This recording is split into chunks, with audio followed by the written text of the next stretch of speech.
की धनगर गडरिया बिरादरी अपनी रोजी रोटी और पहचान गंवाने की कगार पर है। उसकी सबसे बड़ी संपत्ति है भेड़ें। गडरिये उन्हीं पर निर्भर हैं, लेकिन उनसे गुजारा आगे मुश्किल होगा क्योंकि भेड़ों की चरने की जगहें खत्म हो रही हैं। 2-3 वर्ष देना पिछले 2-3 साल तो बर्दाश्त के बाहर हो गए। भेड़ों के जन्म देते ही उनके मेमने मर जाते हैं। ये नुकसान बिल्कुल सहन नहीं होता।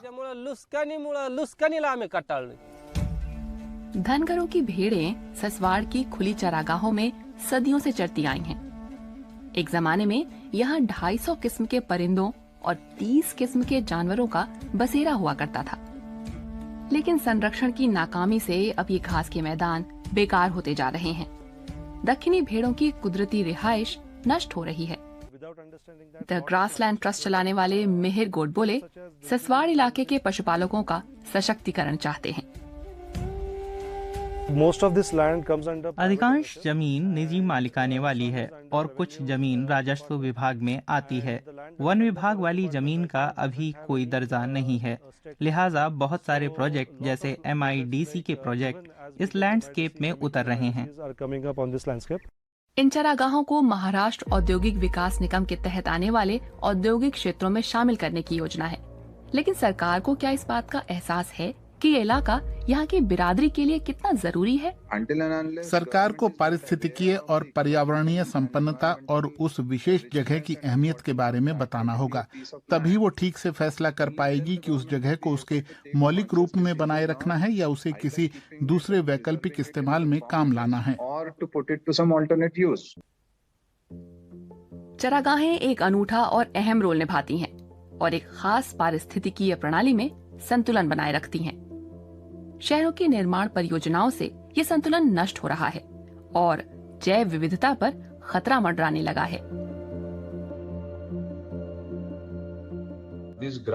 इन चरागाहों का ज्यादातर हिस्सा अब शहर के दायरे के भीतर ही आ चुका है और इसीलिए भविष्य में ज्यादा से ज्यादा विकास की गतिविधियां होने की संभावना है। लेकिन बात सिर्फ औद्योगिकीकरण की नहीं है।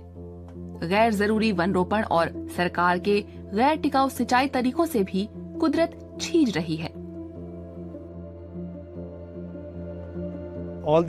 इन सभी रिहाइशों में जंगल उगाना जरूरी नहीं है। यहाँ बहुत सारे पौधे लगा दिए गए, जैसे नीलगिरी और ग्लिरसीडिया, जिनकी यहाँ के इकोसिस्टम में कोई भूमिका नहीं है। चिड़िया उनमें घोंसला नहीं बनाती और जानवर भी उन्हें नहीं खाते। वे पंप की तरह जमीन से बहुत सारा पानी भी सोख लेते हैं। भेड़ पालक यहाँ से जाने को विवश हैं, क्योंकि उनकी भेड़ों के लिए पर्याप्त खाना नहीं है। वे स्थानीय किसानों के खेत में कुछ दिन के लिए रुक जाते हैं ताकि भेड़ें कुछ चर लें और बदले में किसानों को उनकी लेड़ी खाद की तरह मिल जाए। लेकिन ये रजामंदी हमेशा काम नहीं करती। कई जगहों पर हमारे साथ धोखा हो जाता है। हमारी जानकारी की कमी का वो फायदा उठा लेते हैं। हमारी भेड़ें ऐसी जमीनों पर भी चरने निकल जाती हैं जहां जाने की अनुमति नहीं होती और ऐसा करने पर हमें जुर्माना भरना पड़ता है। मिहिर गोडबोले का ग्रासलैंड ट्रस्ट सतीश जैसे भेड़ पालकों की मदद कर रहा है। उन्हें स्थानीय प्रशासन से मिलना, अपनी बात रखना और मवेशी की आए दिन हो जाने वाली मौत पर मुआवजे के लिए आवेदन करना सिखाया जाता है। अपने जागरूकता सत्रों में हम उन्हें प्रक्रिया और विधि के बारे में बताते हैं ताकि उन्हें समय पर मुआवजा मिल सके। भेड़ पालकों के सामने एक बड़ा खतरा तेंदुओं और जंगली सुअरों का भी है। गन्ने जैसी नकदी फसल के चलते वे चरागाहों में खिंचे आ रहे हैं। भेड़ों पर हमेशा इन जानवरों का निवाला बन जाने का खतरा मंडराता रहता है। तेंदुए के बजाय भेड़ियों जैसे जानवरों से निपटना कहीं ज्यादा आसान है, इसलिए वे अपने बहुत से मवेशी गंवा देते हैं।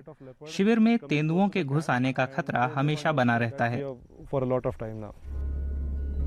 द ग्रासलैंड ट्रस्ट की टीम धनगर भेड़ पालकों के लिए वन्य जीवों को ट्रैक करती है ताकि वे समय रहते हमलों का असरदार ढंग से बचाव कर सकें। ये टीम शोधकर्ताओं और स्वयंसेवियों के साथ मिलकर भेड़ियों की आवाजाही को ट्रैक करने वाले प्रोजेक्ट चला रही है। देसी जानवरों और उनके कुदरती ठिकानों को बचाने के लिए ये जरूरी है। ऐसे लैंडस्केप में जहां यूं लोग अपने वन्य जीवों के साथ साथ मजे में रह लेते, वो संतुलन पहले ही बिखर चुका है।